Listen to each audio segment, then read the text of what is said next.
Sligo town isn't where I come from, but it's the place I've always come to. First as a child when my mother flagged down the country bus from Ballinamore to Sligo and we boarded at Mount Allen. The hulking red and white 45-seater bus bounced along the bumpy bog roads and stopped at a set of 3 crossroads: Giva Cross, Conway's Cross and Taylor's Cross. At each crossroads, the driver unloaded bundles of newspaper and cardboard boxes with breathing holes for the cheeping day-old chicks from the poultry farms of Monaghan and Cavan. Onwards, the bus lumbered towards Sligo, and I felt a surge of excitement as Knocknarea and Benbulben and the smoggy bourne of Sligo town itself appeared. We got off on the Mailcoach Road at the Weybridge and waltzed down Old Pound Street as my mother got out her shopping list. You had a twin set of establishments at the time that we rhymed off as Woodses and Goodses, and the lovely big old world department stores, Johnston's, Mullaney's and Lyons's, that made me think of Are You Being Served on TV with young Mr. Grace, the floor walker, Captain Peacock and Mrs. Slocum in lingerie. Though in truth, my mother tended more towards the Black Rock when it came to shopping for school outfits and flannelette sheets.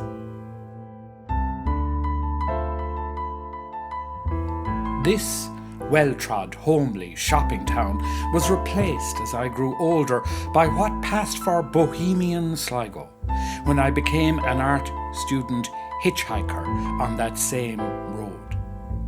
I'd meant to do science, and to get some interview experience under my belt, I chose the School of Art interview as a practice run only. But the intense and until that moment unknown to me, musky fragrance of patchouli oil from the flamboyantly dressed young applicant ahead of me carrying a big zippered portfolio took me in an altogether different direction.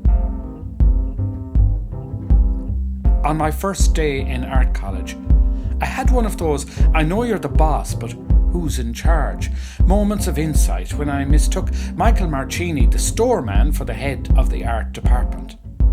This was quite perceptive of me because, as every art student found out, Mike ran the show.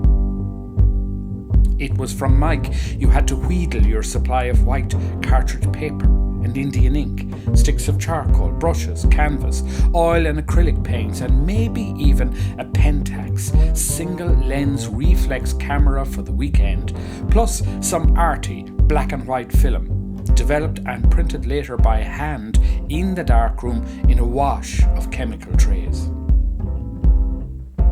Mike also presented a jazz show on the pirate station Radio Sligo, headquartered above a flower shop, and introduced me to the cool on the ear sounds of Miles Davis, gifting me new colours from an altogether different palette.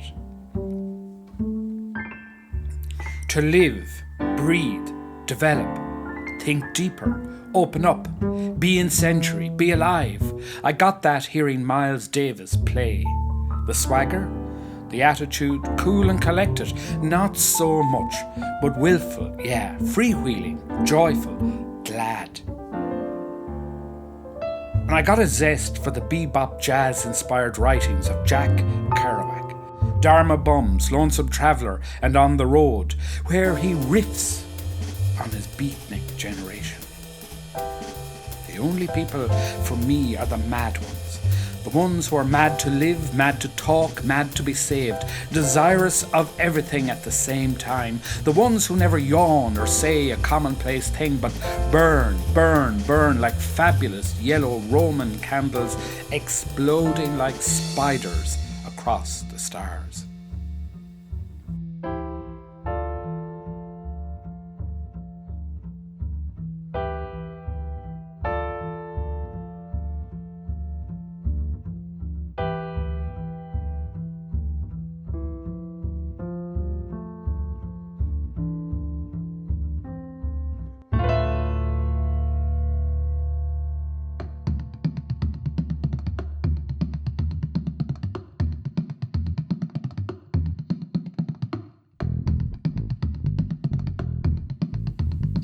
In Sligo, you could catch the Jazz Lads in the Silver Swan, and Fred Finn and Joe O'Dowd played trad in the cellar. But it wasn't quite the same thing as hearing Charlie Bird Parker on funky 52nd Street, or John Coltrane in an East Side jazz joint, or a Greenwich Village speakeasy.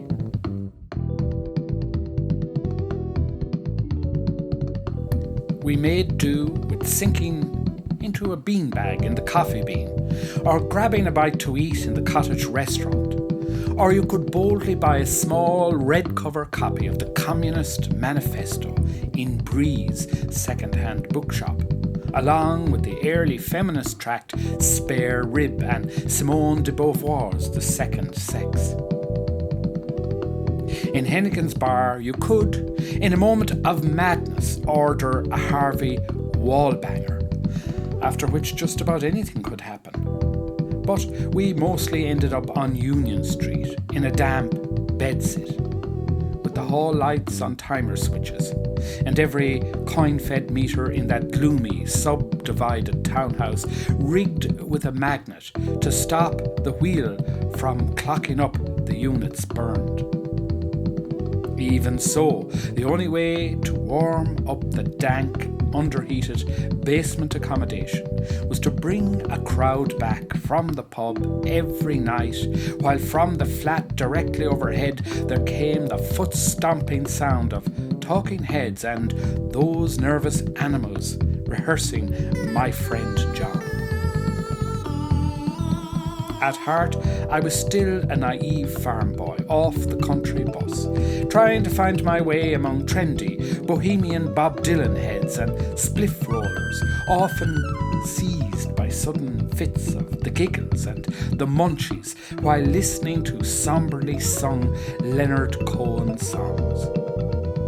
In this alien world, I began the daunting job of finding a path in life by posing as one of the great loners in literature. Albert Camus' short novel The Outsider opens with a percussive force that reverberates in my brain to this day. Mother died today, or maybe yesterday, I can't be sure. I was soon self-consciously garbed in a long, dark coat and polo neck sweater in Lyons' Cafe, or the Café Leyden, as I preferred to think of it, with its high window tables and chairs that resemble those in John Minahan's striking photograph of Samuel Beckett in his local cafe in Paris. And there, in the Café Leyden, with Gallic sang-froid, I ordered café au lait and paid for it with a shrug of fait accompli. To be fair to the posturing idiot I was then, the role-playing might have been put on, but I took from Camus as a bedrock value the notion that an authentic life, meaning a conscientious, intensely experienced and purposeful existence, would always put the passionate individual in a position of tragic tension with the disinterested universe.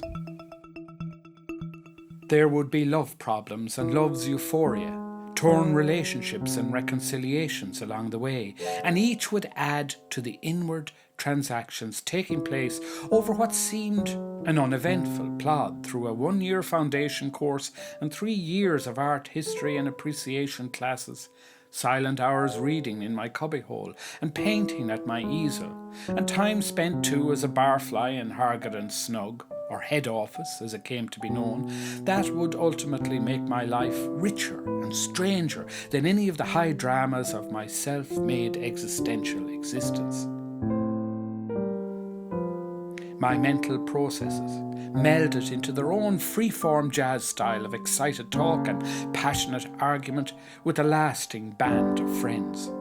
And life's seemingly straight melody got re-experienced as a vortex of hearing and seeing, improvising and embracing.